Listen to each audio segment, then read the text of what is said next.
चलिए, कल हमने देखा था कि हमारे स्टमक में हमारे कौन से एंजाइम्स होते हैं जिनके द्वारा पाचन की क्रिया होती है। उसको एक बार फिर से रिवीजन कर लेंगे।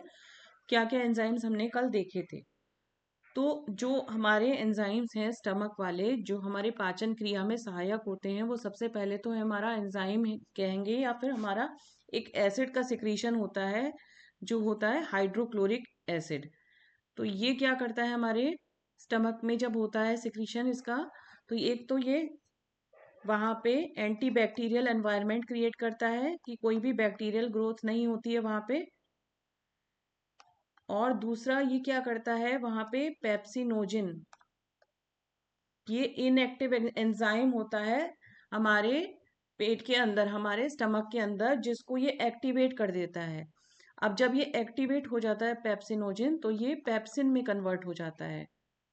ये पेप्सिन क्या करता है, ये प्रोटीन जो है वहां पे, प्रोटीन जो भी आया वहां पेट में, तो उस पे ये डाइजेशन शुरू करता है। प्रोटीन को डाइजेस्ट करते ये बनाता है पेप्टोन्स और प्रोटीएज।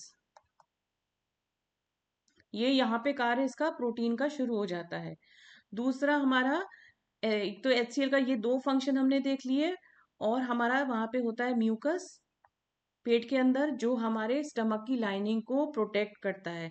जब वहां पे एसिड का सिक्रीशन हो रहा है तो ऐसा ना हो कि वहां पे एसिड की उपस्थिति में वहां की लाइनिंग को क्षतिग्रस्त कुछ हो जाए, कुछ उसमें प्रॉब्लम आ जाए। तो वहां पे म्यूकस का सिक्रीशन होता है पेट में, कि जिसके द्वारा वहां पे लुब्रिकेशन भी बना रहता है। और जो अम्लीय वातावरण है उसको उसको कम करने के लिए, उसका इफेक्ट कम करने के लिए वहां पे म्यूकस की प्रेजेंस, उससे मदद मिलती है।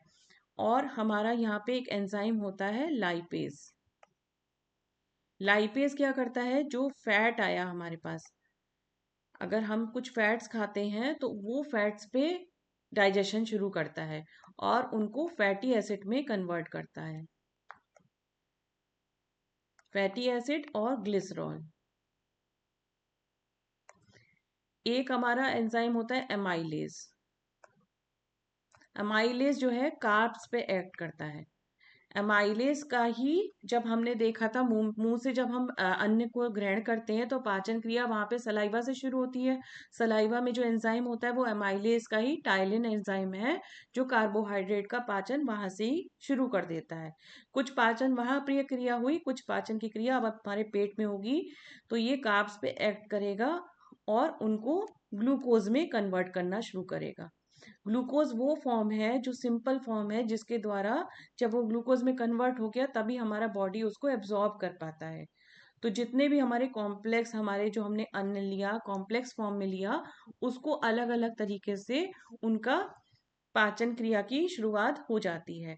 एक एंजाइम होता है हमारा रेनिन। ये दूध पर एक्ट करता है और उसको जमाने की तरह से उसको कर देता है। कैसिनोजिन करके एक है हमारा, उसकी फॉर्म में हमारा ये करता है। तो ये क्या होता है, दूध जो है जमे हुए फॉर्म में हो जाता है, जिसके द्वारा बाद में उसका पाचन शुरू हो जाता है। तो ये तो हमारे पेट में देखे। फिर हमने स्मॉल इंटेस्टाइन में भी कुछ एंजाइम्स देखी थी। स्मॉल इंटेस्टाइन में कुछ एंजाइम में हमारी कुछ प्रमुख है, हमारी है मोल्टोज, जिसका है एंजाइम का नाम है माल्टेज। तो ये क्या करता है, जो हमारा उस पे मोल्टोज पे एक्ट करता है और उसको ग्लूकोज में कन्वर्ट कर देता है। दूसरी हमारी एंजाइम है सुक्रेज। ये सुक्रोज पे एक्ट करेगा और उसको बना देगा ग्लूकोज और फ्रक्टोज। तो जितने भी हमारे कॉम्प्लेक्स हैं उनको सिंपल फॉर्म में ब्रेक डाउन हो रहा है, ताकि हमारा पाचन क्रिया जब हो जाएगी तो उसका एब्जॉर्प्शन हो सके। जो प्रोटीन का थोड़ा यहाँ पे डाइजेशन हो गया, फिर प्रोटीन का जो सिंपलर फॉर्म है अमीनो एसिड, वो अमीनो एसिड हमारे स्मॉल इंटेस्टाइन में ब्रेक डाउन करके बनाया जाता है। अब अमीनो एसिड की फॉर्म में वहां से वो एब्जॉर्ब कर लिया जाता है, क्योंकि हमारे स्मॉल इंटेस्टाइन में विलाय होते हैं, जो कि अंकुर की तरह से फिंगर लाइक प्रोजेक्शंस होते हैं, जो कैपिलरीज से जुड़े हुए होते हैं। तो वहां से जो आहार रस एब्जॉर्ब हुआ, वो कैपिलरीज के द्वारा, ब्लड के द्वारा ट्रांसमिट हो जाता है विभिन्न हमारे शरीर के सारे सेल्स की तरफ, जिससे कि वो अपना, उनको पोषण मिल जाता है। अब ये हमने कल पूरा कंप्लीट कर लिया था अपना। अब हम आगे बढ़ रहे हैं और अपने लिवर में उसको देखते हैं कि जो हमारा एक ग्लैंड है और एक मानव का सबसे बड़ा जो ऑर्गन है वो है लिवर। तो ये क्या कार्य करता है और इसकी संरचना किस तरह से, इसको अब हम देखते हैं। तो ये इसका वेट है करीब 1.5 किलोग्राम। ये सबसे बड़ा ऑर्गन होता है शरीर का, सबसे बड़ी ग्रंथि कही जाएगी वो भी है, क्योंकि यहाँ से जो बाइल का प्रोडक्शन होता है। और ये एक्सोक्राइन ग्रंथि है हमारी, बाइल डक्ट भी है यहाँ पे। तो हमारी इसलिए ये एक्सोक्राइन ग्लैंड कही जाती है। अब लिवर के जो सेल्स होते हैं, हमने देखा था जो कोशिकाओं के द्वारा ही टिश्यूज बने, टिश्यूज से ही हमारे ऑर्गन बने, फिर ऑर्गन के बाद हमारा ऑर्गन सिस्टम है। तो सबसे जो छोटी इकाई है हमारी वो है हमारी कोशिका। अब हमने विभिन्न प्रकार की कोशिकाएं देख ली। अभी हमने रेस्पिरेटरी सिस्टम देखा था तो उसमें हमने एल्वियोली देखा था। अब जो लिवर की कोशिका है, जो लिवर के सेल्स हैं, उसको बोला जाता है ये हेपेटोसाइट्स। ये और भी सेल्स होते हैं पर प्रमुखता जो 80% 80% लिवर का जो फॉर्मेशन है वो हेपेटोसाइट से ही होता है। और प्रमुख जो जितने भी कार्य होते हैं वो इन्हीं सेल्स के द्वारा होते हैं। लिवर की जो स्टडी होती है उसको हेपेटोलॉजी बोला जाता है।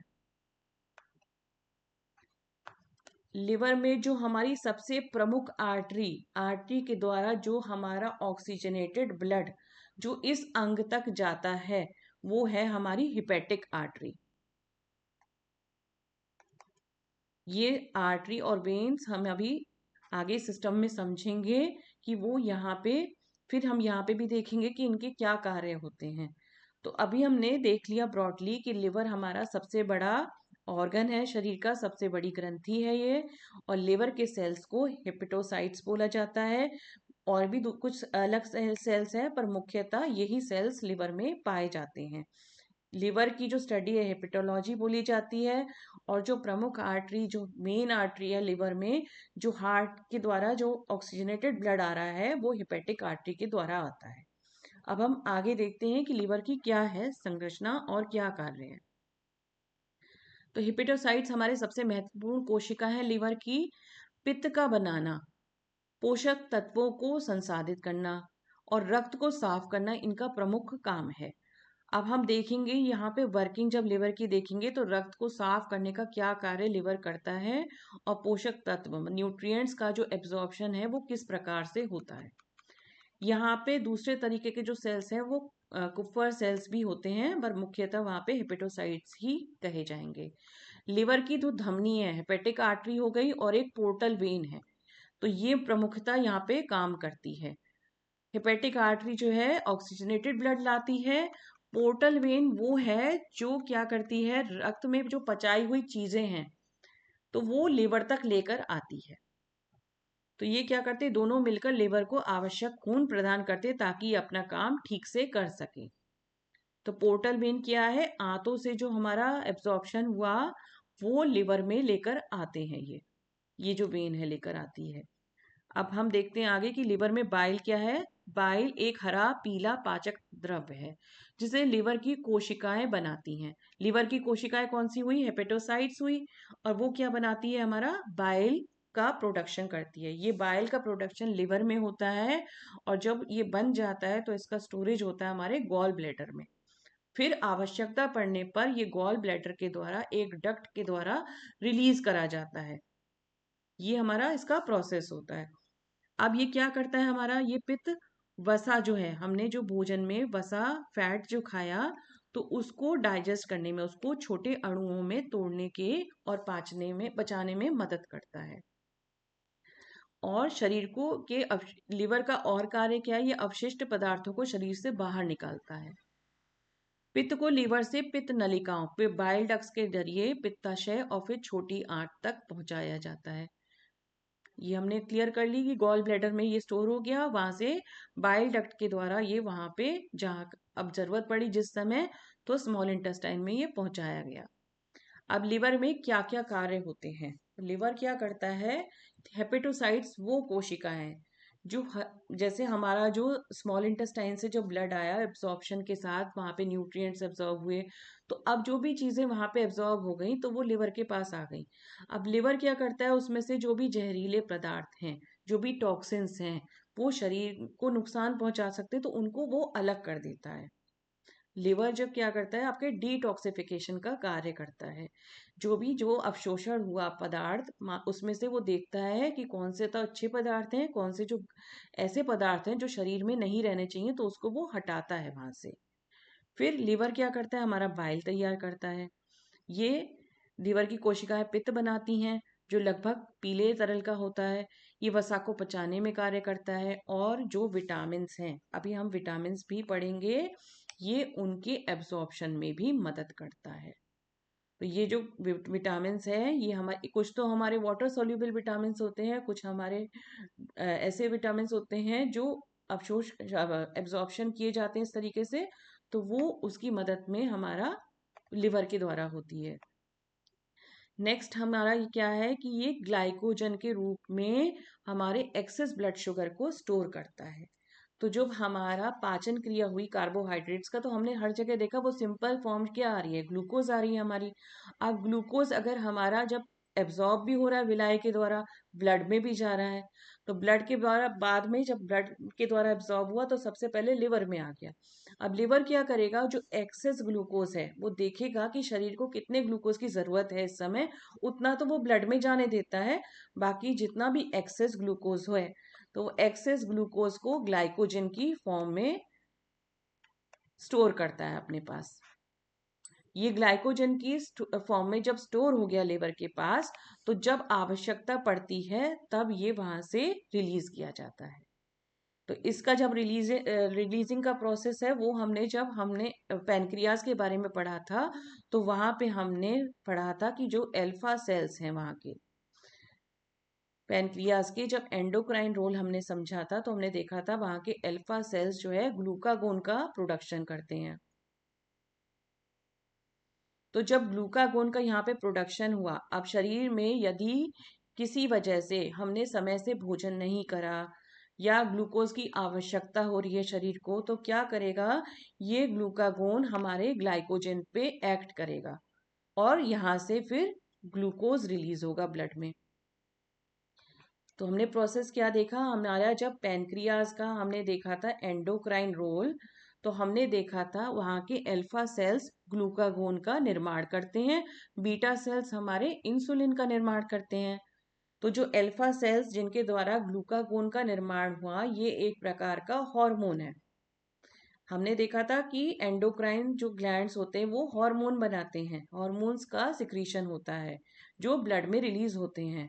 तो जब यदि देखा लिवर ने हमारा कि ब्लड में हमारा ग्लूकोज का स्तर कम है, तो वो संदेश सबसे पहले तो ब्रेन को पता चला कि हमारे शरीर को ग्लूकोज की जरूरत है इस समय।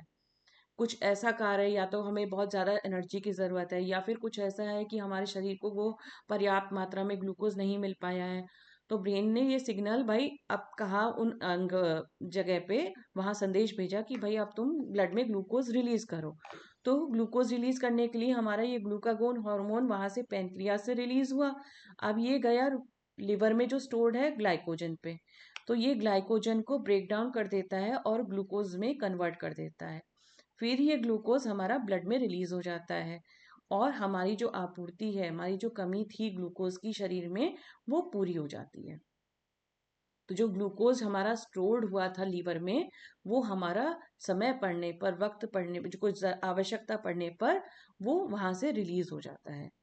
अब ये क्या करता है, दूसरा हमारा प्रोटीन, प्रोटीन से नाइट्रोजन हटाकर उससे यूरिया बनाता है। प्रोटीन का जो हमारा एब्जॉर्प्शन हो गया उसके अमीनो एसिड्स का, वो तो हमने एब्जॉर्ब कर लिया। अब उसमें से जो वेस्ट निकला, जो उसकी पाचन क्रिया में के दौरान जो भी वेस्ट मटेरियल है जो हमें शरीर में नहीं रखना है, यूरिया, तो वो उसको यहाँ पे बना देता है। वसा और कोलेस्ट्रॉल जैसे पोषक तत्वों का संतुलन रखता है शरीर में। तो किसके द्वारा, कि हम आगे पढ़ेंगे कि ये जो है हमारा, ये भी स्टोर्ड हो जाता है सेल्स में जाकर। ये हम आगे अभी देखते हैं ये किस तरीके से स्टोर होता है।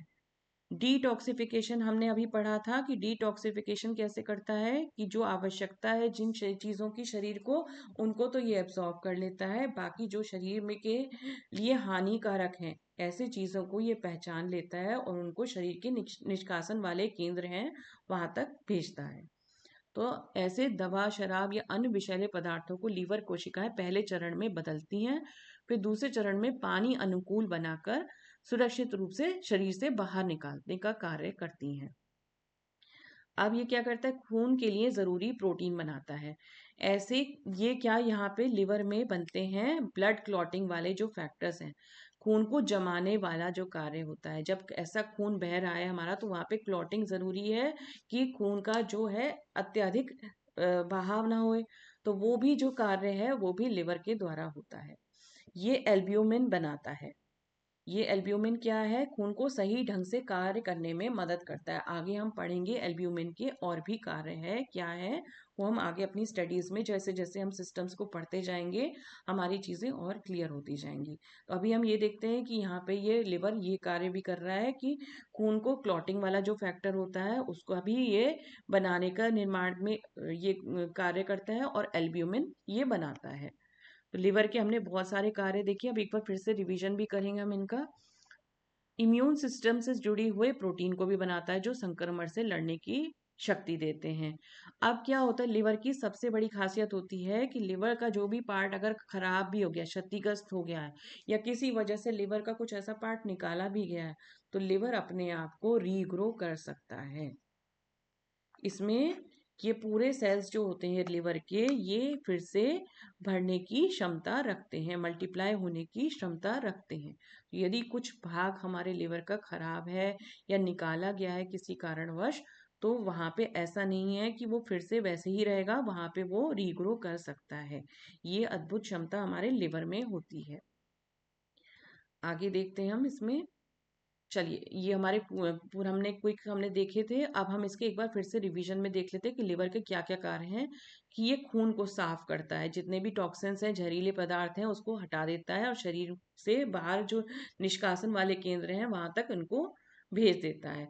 ये किस तरीके से कार्य होता है आर्टरीज और वेन का, यहाँ पे ये हम पूरी इसकी कार्यशैली देखेंगे। पित्त बनाता है। पित्त क्या करता है, भोजन को पचाने में सहायक होता है। पित्त जो फॉर्मेशन होता है वो हमारा लिवर में होता है, और ये फिर लिवर में जब बन गया तो स्टोर हो जाता है हमारे गॉल ब्लैडर में। गॉल ब्लैडर से जब भी आवश्यकता होती है भोजन को पचाने का के लिए, तो वहां से ये रिलीज होके स्मॉल इंटेस्टाइन में पहुंचाया जाता है डक्ट के थ्रू। और ये क्या करता है, हमारे कुछ ऐसे जो विटामिन आए हैं हमारे भोजन में, उसको एब्जॉर्प्शन में मदद करता है। फिर हमने ग्लूकोज का यहाँ पे देख लिया पूरा कार्य कि ये क्या करता है, जितना भी एक्सेस हमारा ग्लूकोज है उसको ग्लाइकोजन की फॉर्म में अपने पास स्टोर रखता है एज एन एनर्जी रिजर्व। तो इस यही कारण है कई बार जैसे हम समय पे भोजन नहीं ले रहे हैं या कोई हम व्रत उपवास रख रहे हैं, तो अभी हमारे पास पूरी एनर्जी रहती है, ऊर्जा रहती है, क्योंकि हमारे पास वो स्टोर्ड जो फॉर्म में ग्लूकोज है जिसका ब्रेक डाउन करके हमारा शरीर फिर से पुनः ऊर्जावान रहता है। ये प्रकृति के द्वारा हमारा इतना अच्छे से पूरी वो निर्मित है कि हमारा एक्सेस जो कार्बोहाइड्रेट्स है वो जो उस समय यूज नहीं हुआ तो वो स्टोर हो गया लिवर में, और फिर वो तब रिलीज हो गया जब भी शरीर की जरूरत पड़ी। तो इसका हमने पूरा कार्य देखा कि अल्फा सेल्स जो हैं जिस हार्मोन का निर्माण करते हैं उसके द्वारा ये प्रक्रिया होती है। अब प्रोटीन जो आया, प्रोटीन में से जो हमारा एब्सॉर्प्शन तो हो गया, उसका जो वेस्ट बचा उसका ये पहचान कर उसको निष्कासित करने में मदद करता है। वसा और कोलेस्ट्रॉल जो है एक्सेस अगर है हमारा, तो वो सेल में जाके स्टोर्ड हो जाता है as a form of triglycerides. तो ये किस तरीके से स्टोर्ड होता है इसके प्रोसेस को हम आगे देखेंगे। तो ये हर सेल में जा जाके ये स्टोर हो जाता है। ऐसा नहीं कि एक्सेस वसा हमारा खत्म हो गया, उसको किस फॉर्म में स्टोर किया गया, एक्सेस कोलेस्ट्रॉल को स्टोर किया जाता है, तो वो हमारे सेल में जाके स्टोर हो जाता है। डिटॉक्सिफिकेशन का हम देख चुके हैं कार्य, और खून के लिए जरूरी प्रोटीन, ऐसे प्रोटीन बनाना जिसकी वजह से क्लॉटिंग का जो है वो मैकेनिज्म हो जाए और एल्ब्यूमिन का निर्माण करता है। ये हमने यहाँ पे इसके कार्य देखे।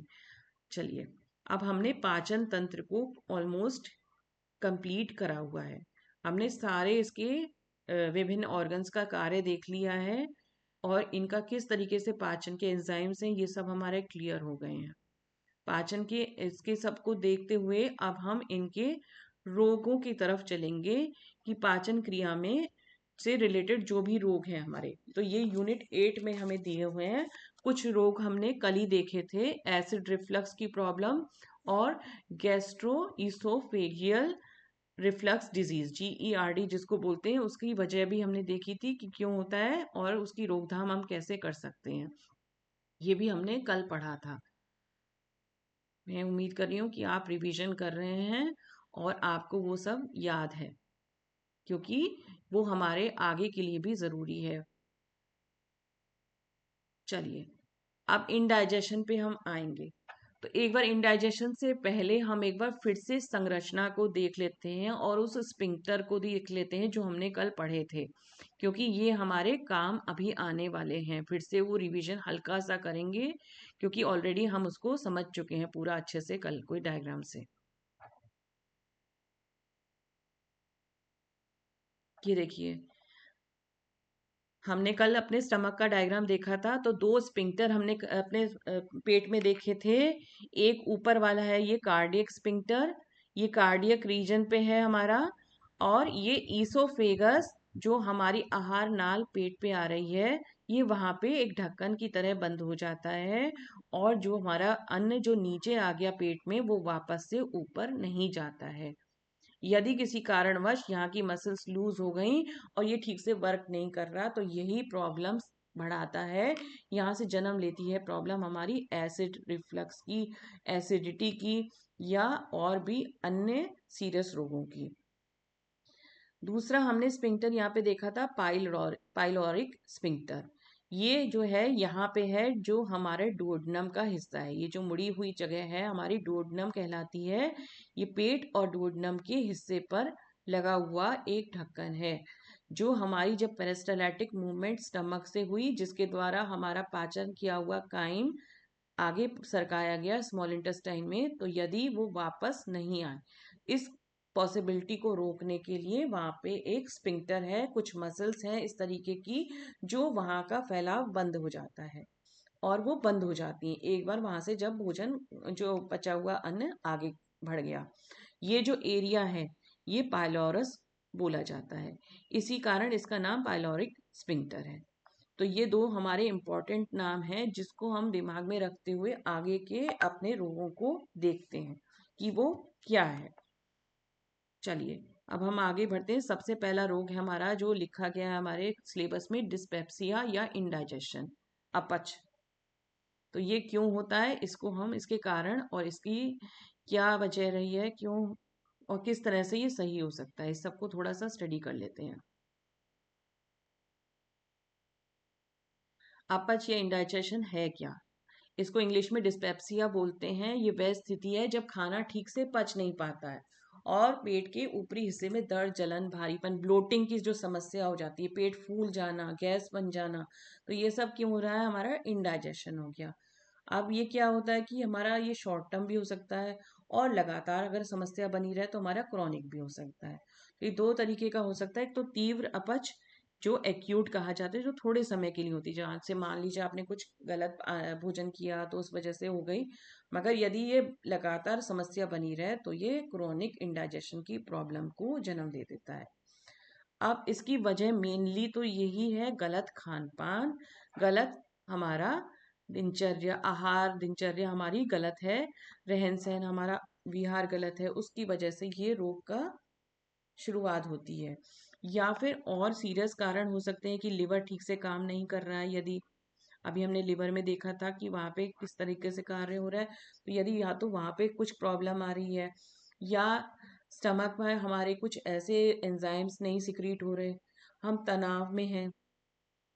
अच्छा, हमने कल ये भी पढ़ा था कि जितने भी जो एंजाइम्स का सिक्रीशन है वो सब हमारे मास्टर कंट्रोलर हमारा जो है दिमाग में हाइपोथैलेमस है, उसके द्वारा जितनी भी एंजाइम्स का सिक्रीशन है वो वहां से नियंत्रित है। तो अब हम खुद समझ सकते हैं कि यदि हमारे दिमाग में हम तनाव में हैं, कोई टेंशन में हैं, कोई प्रॉब्लम में है, तो क्या होगा कि दिमाग तो वहीं पे बिजी है, उसको वहां से अपना निर्देश ही नहीं दे रहा है, वो अपने ग्लैंड्स को वहां से, कि पिट्यूटरी को भी निर्देश नहीं दे रहा ना, पिट्यूटरी आगे वाले ग्लैंड्स को निर्देश दे रहा है, तो वहां से जो है उनको कोई संदेश ही नहीं पहुंच रहा है उनके द्वारा। तो वहां जो सिक्रीशन होना चाहिए था, जो इस तरीके का वातावरण निर्मित करना चाहिए था कि अब भोजन आने वाला है भाई, आप अपना सही से जठराग्नि को प्रबल करिए, तो वो वाले ऐसे कोई निर्देश वहां से मिले ही नहीं। तो ये भी एक वजह हो सकती है। तो ये हम समझ सकते हैं कि हमारे कुछ मानसिक कारण भी हो सकते हैं और कुछ हमारे फिजिकल कारण भी हो सकते हैं। तो सबसे पहले हमारे उन पे हमें देखना होगा और फिर इस कंडीशन को हम ट्रीट कर सकते हैं। तो ये हमारा क्या है कि कुछ अंतर्निहित स्वास्थ्य समस्या, जीवन शैली, खानों की आदत जो है, खाने की आदतों में लंबे समय का अगर ज्यादातर ऐसी बनी रहे, तो हमारा क्या होगा कि पेट खराब हो जाएगा, भोजन करते ही हमारा पेट फूलने जैसा हो जाएगा, गैस का निर्माण, जैसे कहते हैं डकार आना, ये सब हो जाता है। और ऐसे लक्षण जब दीर्घकालिक हमारी अपच हो जाती है। अब क्यों कारण है, हमने देखा कि क्या क्या कारण हो सकते हैं। खाने पीने की गलत आदतें, खाने पीने की गलत आदतों से क्या मतलब हम समझ सकते हैं कि यदि हम बहुत ज़्यादा ऐसे मिर्च मसाले या प्रिजर्वेटिव वाला फूड खा रहे हैं, प्रोसेस्ड फूड खा रहे हैं, जो हमारी एंजाइम्स उनको समझ ही नहीं पा रही हैं, उनका पाचन ही नहीं कर पा रही हैं, तो हमारी अपच हो सकती है। कुछ और इस तरीके का, जैसे खाना, कुछ आपने फिजिकल एक्टिविटी नहीं हो रही, तो अब जितनी भी शरीर की जो सर्कुलेशन है, ब्लड सर्कुलेशन तो हमारा तभी होगा, और उसी के द्वारा हमारी जितनी भी मसल्स की कार्य क्षमता बढ़ती है। तो यदि हम अपना रहा एक्टिव लाइफस्टाइल नहीं है, वो भी एक वजह हो सकती है। और मानसिक कारण हो सकते हैं, हमारे मानसिक कारण में हमने समझ लिया कि तनाव है या तो किसी तरीके की चिंता है, तो ये सब हमारे कारण इसके समस्या के हो सकते हैं। तो यदि ये समस्या बराबर बढ़ती रहे, तो हमने जो कल चीज पढ़ी थी, गैस्ट्रो इसोफेगल रिफ्लक्स डिजीज, ये समस्या जो सीरियस फॉर्म है हमारी, इसका जन्म हो सकता है। तो ये क्या समस्या हमने कल पढ़ी थी इसके बारे में, इसमें क्या होता है, जो कार्डियक स्फिंक्टर है, वहाँ की मसल्स इतनी ज्यादा लूज हो जाती हैं कि जो भोजन भी हम अंदर डाल रहे हैं वो भी, उसकी भी व्यक्ति उल्टी करने लगता है, वो भी वहां पे रुक नहीं पाता है, और वो स्फिंक्टर मसल्स बिल्कुल ही ढीली पड़ जाती हैं। भोजन अंदर जाता है मगर वो वहां रुकता ही नहीं, और वो फिर से बाहर आ जाता है। पानी का बाहर आ जाना, पानी पी रहे हैं पानी बाहर आ जाना, तो ये एक सीरियस कंडीशन है जिसका लॉन्ग टर्म फिर इलाज होता है। तो यदि ये अपच की समस्या यदि बार बार हो रही है और कुछ आप उसके सुधार में हम कुछ नहीं कर रहे हैं, तो ये सीरियस कॉम्प्लिकेशंस को जन्म दे सकता है। आगे यहाँ पे है पेप्टिक अल्सर। पेप्टिक अल्सर अभी हम पढ़ेंगे क्या होता है, कहाँ होता है। पेट की सूजन, गैस्ट्राइटिस हो सकता है, पित्ताशय या पाचन रस से जुड़ी स्थिति है ये इसमें प्रॉब्लम आ सकती है। या फिर एक चीज और, फूड एलर्जी।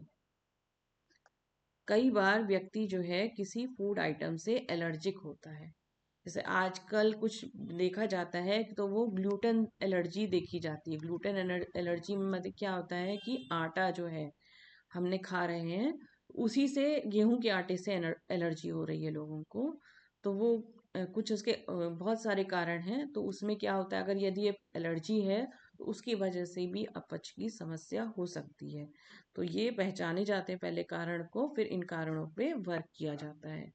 अब हम इसको रोकथाम जो है, इसकी जो समस्या है, ये योग के द्वारा कैसे सही हो सकती है, इसको हम आगे देखेंगे। अभी हम पहले अपनी डिजीज को समझ ले रहे हैं पहले, फिर हम किस तरीके से इनको योग प्राणायाम अपने किस तरह से इसको समझेंगे, करेंगे सही, इसके बारे में भी हम पढ़ेंगे।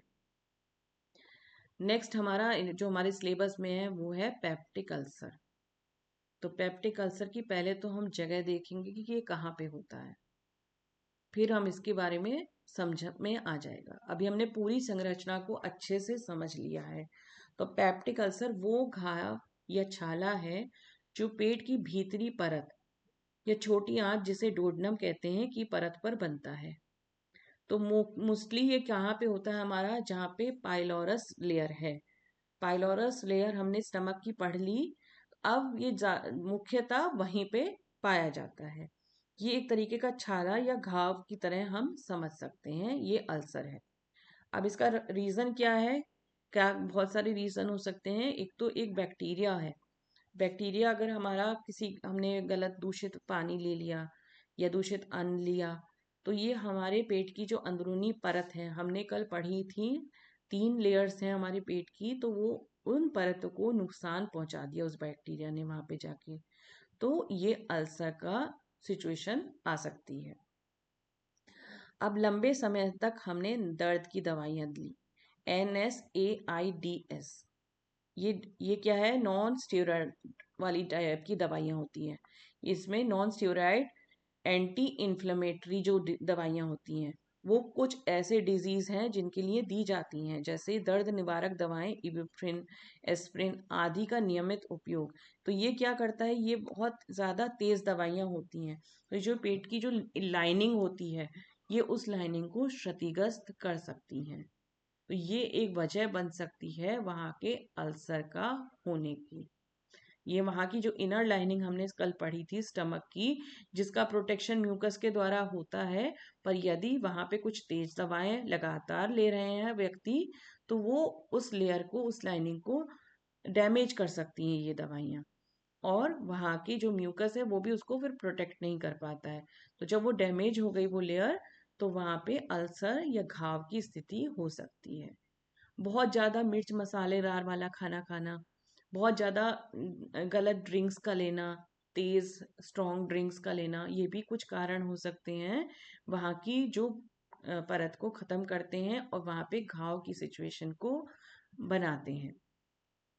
तो ये हमने कुछ कारण देखे। अब क्या है मेन कारण, और भी क्या होता है कि यहाँ पे मतलब जो हमने हमने देखा था HCl का सिक्रीशन होना, तो जब शरीर में हमारे पेट में HCl की, तो हमने वो भी देखे थे कि फायदे भी हैं हमारे HCl। तो HCl का अगर सही मात्रा में HCl का सिक्रीशन होता है तो वो सही रहता है। पर यदि हमारा क्या है, अब HCl का सिक्रीशन सारा हमारा कंट्रोल होता है ब्रेन के द्वारा, हाइपोथैलेमस के द्वारा, कितना अमाउंट ऑफ HCl सिक्रीशन होना है ये सब हमारा नियंत्रित है, हमने अपने पढ़े थे जो ग्लैंड्स में। तो जो मास्टर कंट्रोलर है वो सभी जगह के सिक्रीशंस को कंट्रोल करता है। तो यदि व्यक्ति गरिष्ठ और ऐसा भोजन लगातार ले रहा है, तो क्या होगा कि ब्रेन वो ही संदेश देगा उसको पेट में कि भाई आप ज़्यादा HCl सिक्रीशन करो, क्योंकि तो वहाँ पे बहुत हैवी भोजन आने वाला है, रोज का ही ऐसे ही आता है भोजन, तो आपको भैया ज़्यादा एसिड सिक्रीशन करना है।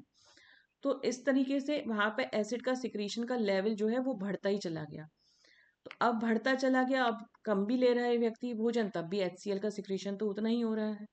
तो वो HCl का जो सिक्रीशन ज़्यादा हो गया, तो वो भी क्या करता है, वहाँ की जो स्टमक की हमारी जो कोमल लाइनिंग है उसको क्षतिग्रस्त, डैमेज कर देता है। तो इसका कारण क्या, इसको अगर हम अपने उस तरीके से समझें, तो जब हम कहते हैं ये किस वजह से भी होता है, एक तो हमारे गलत खान पान से, और दूसरा हमारी अगर जब बहुत चिंता में है, चिंता वाली जो जिसको कहते हैं कि व्यक्ति चिंता खा जाती है किसी व्यक्ति को, तो इसमें क्या कर रहा है व्यक्ति, स्वयं को ही खा जाता है।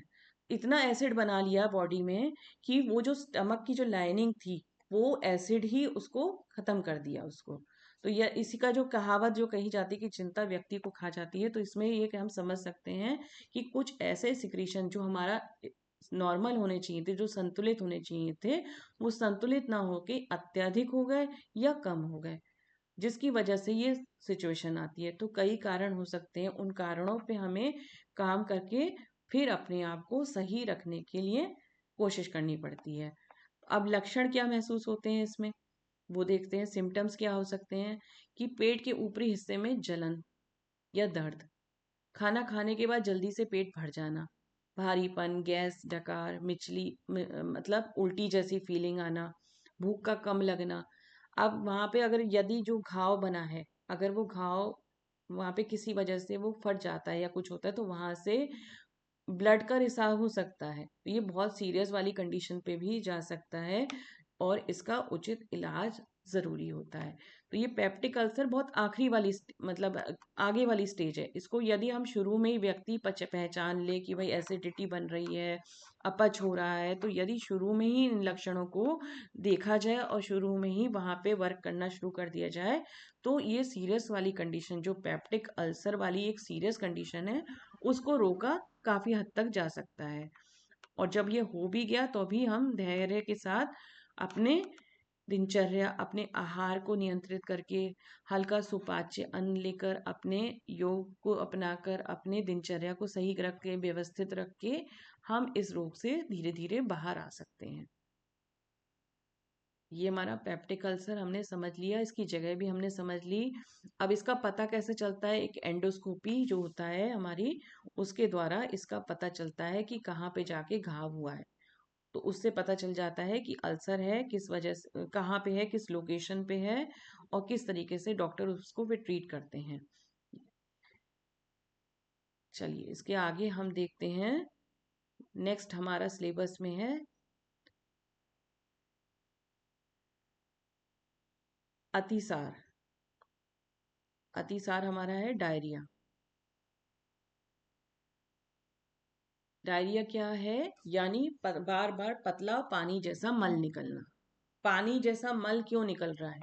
अब पानी का अवशोषण कहाँ पे होता है, पहले तो हम ये बताएंगे। पानी का अवशोषण जो हमारी बॉडी में कहाँ पे होता है? वाटर एब्जॉर्प्शन हमने देखा था, प्रत्येक जो अंग है पाचन तंत्र का, एक मुख्यतः कार्य कर रहा है। वो क्या क्या कार्य हैं? हमने अब स्टमक के देखे थे, पाचन का है। स्मॉल इंटेस्टाइन एब्जॉर्प्शन का है। और लार्ज इंटेस्टाइन जो है वो क्या करता है? हमारा जल का एब्जॉर्प्शन करता है। तो यदि वहां का कार्य सही से नहीं हो रहा, तो पानी जैसा मल निकलना है वहां पे absorption of water and electrolytes जो हमने कल फंक्शन पढ़ा था, वो यदि नहीं हो रहा है सही से, तो हमारे वाटरी स्टूल्स आ सकते हैं, हमारे पतले दस्त आ सकते हैं। तो जब हमारी आंत इंटेस्टाइन खाने से पानी को ठीक से अवशोषित नहीं कर पाती, तो मल पतला और पानी जैसा हो जाता है। अब इसके भी बहुत सारे कारण हो सकते हैं कि क्या वजह है कि लार्ज इंटेस्टाइन सही से वर्क नहीं कर रही, क्यों नहीं कर रही। तो यह एक तो ये हो सकता है कि वहां पे कुछ इन्फेक्शन है, बैक्टीरिया ग्रोथ हो गई है, वहां पे वायरस है, कोई भारी ऐसा एंटीजन है जिसकी वजह से वो वहां के जो सेल्स थे वो वर्क नहीं कर पा रहे हैं सही से। दूषित पानी या दूषित भोजन की वजह से वहां पे बैक्टीरिया ग्रोथ हो गई है। हाइजीन की कमी, स्वच्छता का अभाव, मतलब ये सब क्या है? ये तो इन्फेक्शन के कारण को हम देख रहे हैं। कुछ ऐसी दवाइयाँ, कुछ ऐसे एंटीबायोटिक्स हमने लिए जिसकी वजह से लार्ज इंटेस्टाइन की जो लेयर्स थी, जो एब्जॉर्ब करने वाली थी वाटर को, जो सॉलिड स्टूल को बनाने वाली थी, वो वहां की क्षतिग्रस्त हो गई। तो कुछ ऐसी दवाइयाँ जिसकी वजह से वहां पे डैमेज हो गया वहां की लेयर्स का, और वहां की लेयर्स का जो फंक्शन था एब्जॉर्प्शंस का, वो वहां पे नहीं हो पा रहा है, और सॉलिड स्टूल में वो कन्वर्ट नहीं हो पा रहा हमारा वेस्ट। इसकी वजह से हमारे पूरा वो प्रोसेस वहां का जो एब्जॉर्प्शन का वो नहीं हो रहा, और वो हमारा पचा, जिसके कहते हैं, जो डाइजेशन नहीं हुआ पूरी तरीके से, तो अभी वो मल का निष्कासन होता रहता है। अब ये कई बार क्या होता है, एक एलर्जी की वजह से भी हो सकता है। यहाँ पे भी एलर्जी हो सकती है कि दूध या डेयरी प्रोडक्ट से एलर्जी हो गई, उसकी वजह से भी हो सकता है, तो वो बंद करे आए जाते हैं।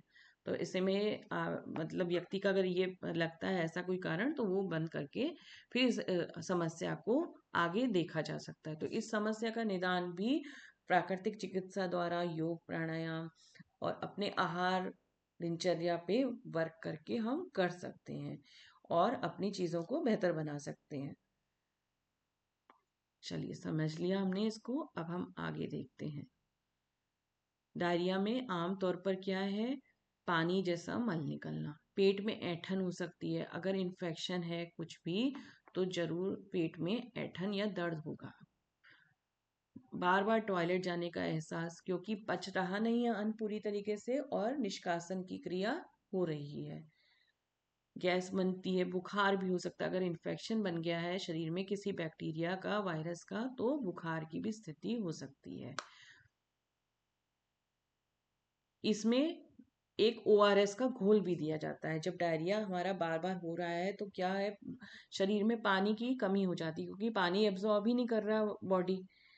अब क्या है फिर, इसलिए वो इलेक्ट्रोलाइट्स और पानी का एक ऐसा घोल जो होता है ओआरएस घोल, वो एडवाइस किया जाता है व्यक्ति को कि जिसकी वजह से वो ऊपर से अपना पानी धीरे धीरे लेता रहे और उसमें जो डिहाइड्रेशन की कमी ना हो, पानी की जो कमी होती है वो ना हो, क्योंकि सेल्स हमारे बॉडी जो है उसमें पूरी तरीके से पानी का ही 70% हम देखते हैं पानी का ही है।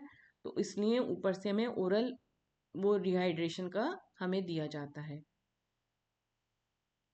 अब एक और बात ध्यान रखनी पड़ती है, यदि अतिसार की समस्या है तो हम भोजन को अध पका नहीं खाएंगे, हम पका कर खाएंगे, सुरक्षित पानी पिएंगे, पानी उबाल कर पिएंगे, जिससे कि फर्दर इन्फेक्शन कुछ भी ना हो और उस समस्या से व्यक्ति बाहर आ सके।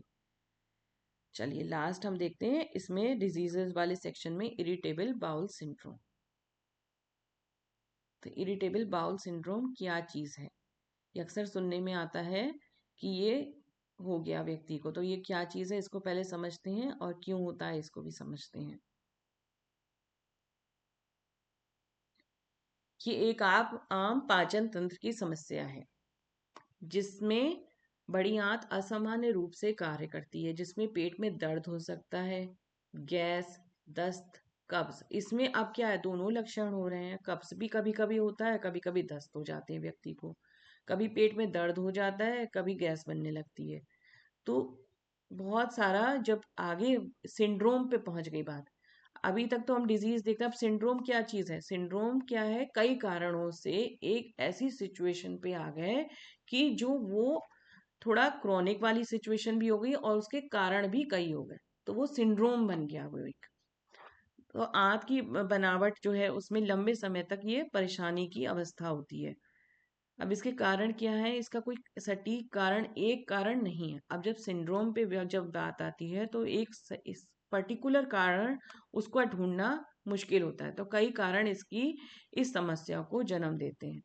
तो क्या है, हमने कल पढ़ा था गट टू ब्रेन कनेक्शन।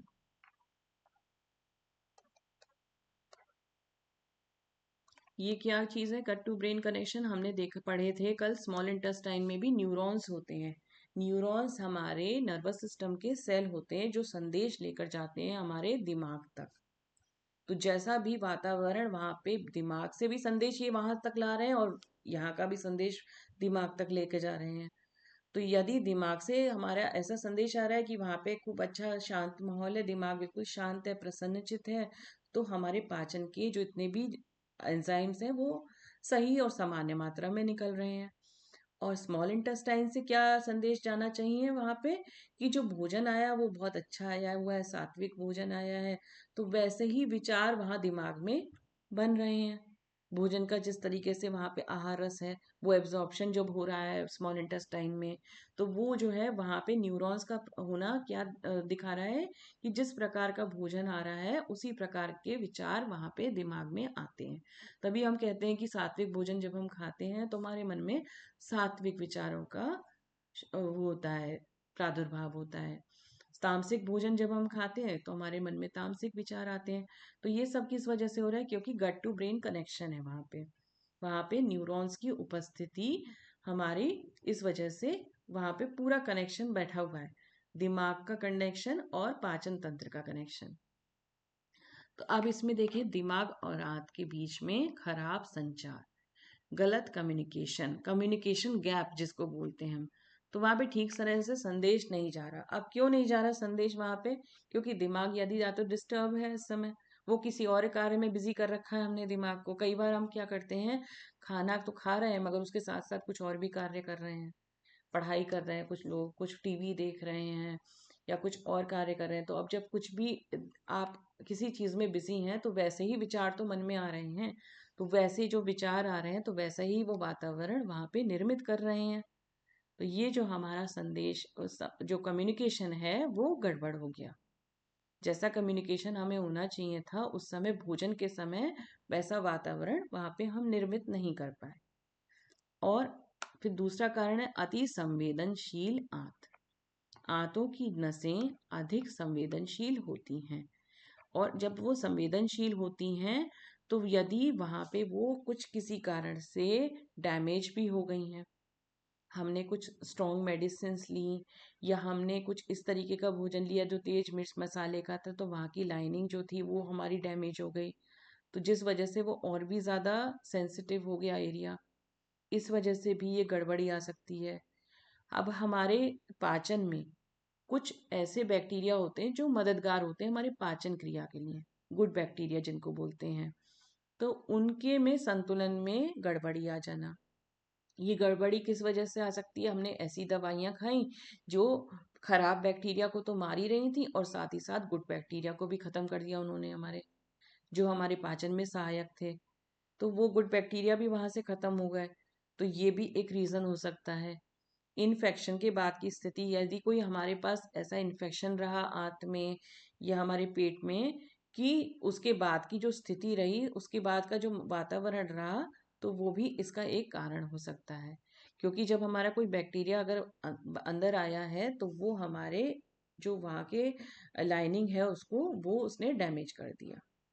खान पान तनाव, इसको हम समझ ही रहे हैं कि खान पान अगर हमारा इस तरीके का है कि जो कई बार बहुत प्रोसेस्ड ज़्यादा खा लिया जाता है खाना, तो यदि हम वैसा खान पान खा रहे हैं, तो शरीर उचित मात्रा में वैसे एंजाइम्स का निर्माण नहीं होता है शरीर में। तो वो प्रोसेस्ड फूड क्या है कि वो काफ़ी देर तक वहीं पड़ा रहेगा। जब वो पड़ा रहेगा तो वो वहाँ पे सड़ भी सकता है। तो उसकी वजह से भी ये एक रीज़न हो सकता है इरिटेबल बाउल सिंड्रोम का। तो कई कारण, हमारे एक कारण नहीं है, क्योंकि यहाँ पे ये डिजीज नहीं है अभी, एक पर्टिकुलर बीमारी नहीं है, ये अब सिंड्रोम बन चुका है। तो इसके कई कारण हो सकते हैं, और इसका कोई एक प्रमुख कारण हम माने, वो हम एक प्रमुख कारण नहीं मान सकते, क्योंकि अब ये ज्यादा आगे वाली स्थिति पे पहुंच गया है। इसके लक्षण क्या हैं? पेट में दर्द है, ऐंठन हो सकती है, मतलब व्यक्ति निष्कासन भी करके आ गया मल, उसके बाद भी उसको कंफर्टेबल फील नहीं हो रहा, उसके बाद भी व्यक्ति को हो सकता है ऐसा लगेगा कि मुझे और अभी फिर से जाना है, मतलब फिर से निष्कासन क्रिया के लिए करना है। वो भी एक लक्षण हो सकता है। कब्ज भी बन सकता है व्यक्ति को, कि भाई कभी तो इतना कब्ज हो गया कि वो निष्कासन क्रिया हो ही नहीं रही, और कभी कभी दस्त वाली सिचुएशन हो सकती है।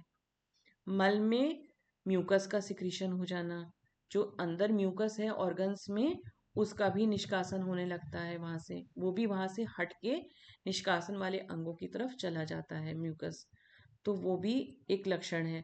और जैसे गैस का फॉर्मेशन पेट में, ब्लोटिंग का फॉर्मेशन, ये भी यहाँ पे वो सभी लक्षण हो सकते हैं जो आपके एसिडिटी वाली सिचुएशन में भी थे, इंडाइजेशन वाली सिचुएशन में भी थे, अतिसार वाली सिचुएशन में भी थे। तो ये यहाँ पे कुछ लक्षणों से आम ये पता लगाया जा सकता है कि ये इस तरीके की प्रॉब्लम हो चुकी है। अब यहाँ पे जो टेस्ट भी होता है, जो डायग्नोसिस भी होता है, तो डॉक्टर क्या करते हैं, जितना भी व्यक्ति का पूरा देखा जाता है कि कुछ दिनों से किस तरीके से चल रहा है, उससे वो अंदाज़ा लगाते हैं कि अब ये आईबीएस में कन्वर्ट हो गया है इनका डिजीज। यदि हमने कोई भी ऐसा अभी तक जो पढ़े थे अपने पाचन तंत्र से रिलेटेड, जो शुरुआत के डिजीज है, जैसे इनडाइजेशन है या एसिडिटी बनना, ये सब हमारे शुरुआती लक्षण होते हैं। जब हम ये एसिडिटी की समस्या कुछ लोगों में सुनते हैं कि एसिडिटी बहुत होती है उनको, तो ये एसिडिटी की समस्या बहुत बड़ी समस्या उस समय नहीं है, मगर ये बड़े रोगों को जन्म दे सकती है यदि ये लगातार बनी रहे। तो कैसे जन्म दे सकती है, ये हमने सारा अभी समझ लिया है कि क्यों जन्म दे सकती है। तो यदि इसको यहीं पे रोक लिया जाए, इसको पहले स्टेप पे ही रोक लिया जाए, कई हमारे ऐसी क्रिया हैं हमारी योग में कि जो हमारे षटकर्म है जैसे, तो उसके द्वारा हम इसका रोकथाम कर सकते हैं और अपने लाइफस्टाइल को चेंज करके कर सकते हैं। तो यदि इन रोगों को हम शुरू में ही रोक लें, तो हमारी बड़ी वाली समस्याएं नहीं आएंगी, क्योंकि आईबीएस एक बड़ी समस्या है और इसको ठीक होने में भी फिर टाइम लगता है। हम अपने को शुरू में ही अगर सतर्क हो जाएं और वहीं पे अगर इसकी रोकथाम कर लें, अपने जीवन शैली में सुधार कर लें, अपने आहार विचार इनमें सुधार कर लें, तो हम अपने को सही कर सकते हैं। अब इसमें क्या क्या करना होगा फिर, अगर ये समस्या आ गई है तो क्या क्या करेंगे?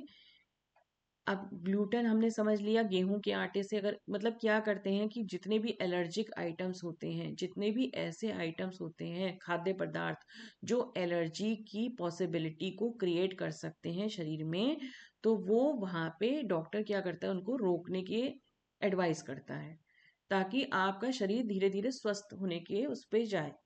और क्या कहा जाता है कि पानी पिए, मगर पानी कहा जाता है धीरे धीरे पिए, बैठ के पिए, आराम से पिए। पानी का वैसे भी यही है कि बहुत तेजी से पानी नहीं पीना चाहिए। तो जितना हम धीरे धीरे से पानी को पीते हैं वो उतने ही अच्छे तरह से शरीर में एब्जॉर्प्शन होता है बॉडी में उसका।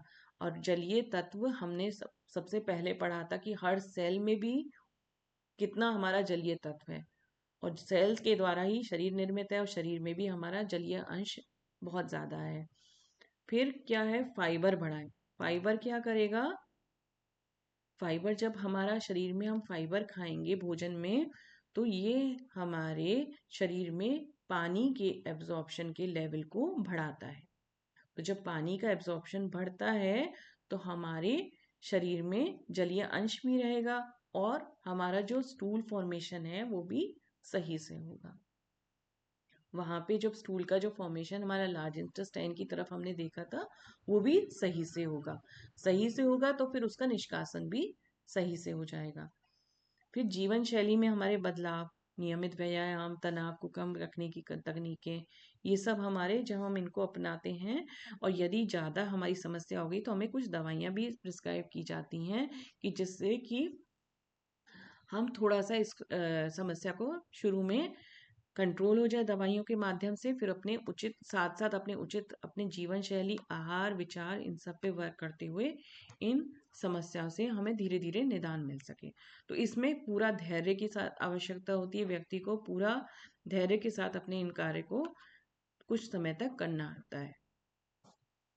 चलिए, हमने इसके डिजीजेस भी कवर कर लिए हैं, और पूरे अपने पाचन तंत्र को हमने कंप्लीट कर लिया।